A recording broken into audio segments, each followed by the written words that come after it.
Hello guys, welcome to everyone. हमेशा की तरह न्यू अपडेट शामिल करते चलेंगे गाइज। आज हम बात करेंगे कि समंदर में कितना दिन तक तूफानी चलती रहेगी और ये कितना नुकसान कर सकती है, कितना दिन में ख़त्म होने वाली है।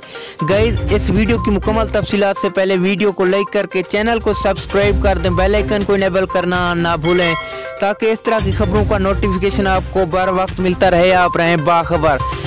तो गाइज, ये तूफानी समंदर में 5 सितंबर तक चलती रहेगी और बहुत से नुकसानात कर सकती हैं। कराची के सैली इलाके भी ज़ेर आब होने के खतरात हैं। गाइज, महकमा मौसमियात का कहना है कि कराची समंदर में ज़ोरदार तूफानी 5 सितंबर तक ही सिर्फ इम्कानात हैं, इसके बाद कोई इम्कानात नहीं। गाइज, महकमा मौसमियात की ताज़ा तरीन अपडेट ये है कि महकमा मौसमियात का कहना है कि 5 सितंबर से एक और तूफानी रेला जो पाकिस्तान की जानिब आ रहा है, जिससे पूरे पाकिस्तान में जोरदार काली आंधी आएगी, जिससे पूरे पाकिस्तान में बारिशें हो सकती। अगली वीडियो तक के लिए दीजिए इजाज़त।